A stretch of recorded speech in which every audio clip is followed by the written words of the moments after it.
Hello friends, Miraj maths कॉर्नरमध्ये तुम्हा सर्वांचं स्वागत आहे। आज आपण बघणार आहोत एखादी संख्या जर दशांश चिन्हाच्या स्वरूपात लिहिलेली असेल तर तीच संख्या 10चा घात वापरून तुम्हाला कशी लिहिता येईल। तर हा प्रश्न पोलीस भरतीसाठी आलेला आहे। तर बघूयात, हा प्रश्न सोडवण्याच्या आधी आपण काही बेसिक गोष्टी बघूयात।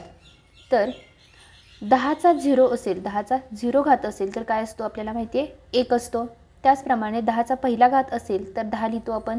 10चा दुसरा घात असेल तर काय लिहितो, 100 लिहितो। 10चा तिसरा घात असेल तर काय लिहितो, 1000 लिहितो। त्याचप्रमाणे जर 10चा वजावा घात असेल, म्हणजे 10चा वजा 1 घात असेल तर आपल्याला काय लिहावं लागतं, 1/10, त्यालाच आपण कसं लिहितो, 0.1 लिहितो। ठीक आहे। त्याचप्रमाणे 10चा वजा दुसरा असेल तर 1/100 आणि त्यालाच आपण काय लिहितो, 0.01। याचाच अर्थ काय, जर तुम्हाला डायरेक्ट 0.1 दिलं असेल तर तुम्ही कसं लिहू शकता यालाच, 10चा वजा पहिला घात म्हणजे 0 पॉईंटपासून 1 हा किती नंबरला आहे तर 1 नंबरला। त्याचप्रमाणे आता बघा इथे 0 सोडून पॉईंट 0 म्हणजे हा 1 नंबरला, हा 2 नंबरला, म्हणजेच काय लिहिणार आपण इथं, 10चा वजा दुसरा घात। ठीक आहे।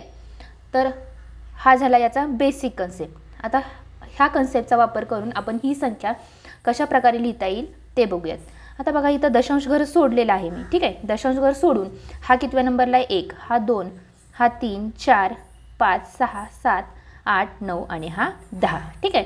म्हणजेच आपण याला कसं लिहू शकतो, आता इथं दशांश घर आहे त्याच्यामुळे मी काय लिहिणार, इथं 18 गुणुले 10चा वजा 10वा। ठीक आहे। कारण इथं 10 पर्यंत म्हणजे 8 पर्यंत येण्यासाठी आपल्याला 10 आपण मोजलेले आहेत। ठीक आहे।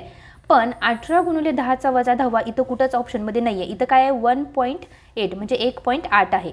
म्हणजेच आता काय करायचं आहे मला, याच्यामध्ये फक्त इथंपर्यंतच घरं मोजायचे। ठीक आहे, 1 पर्यंत, आणि हा 8 तसंच ठेवायचं। म्हणजे इथंपर्यंत किती झाले, 9। 1.8 गुणुले 10चा वजा 9वा म्हणजेच काय तुमचं उत्तर असेल। जर तुम्हाला असं लिहायचं असेल तर इथं कसं आलं असतं बघा, आता मी फक्त इथंच लिहिलं असतं, 18 गुणुले 10चा वजा 10वा येतो, किंवा यालाच आपण 1.8 गुणुले 10चा वजा 9वा लिहू शकतो, किंवा 0.18 गुणुले 10चा वजा 8वा लिहू शकतो। म्हणजेच काय, जिथपर्यंत तुम्हाला हे पूर्णांकमध्ये लिहायचे तिथपर्यंत मोजायचे। ठीक आहे। तर सेम अशाच प्रकारचा प्रश्न हा तुम्ही सोडवा आणि कमेंट बॉक्समध्ये उत्तर कमेंट करा। थँक्यू।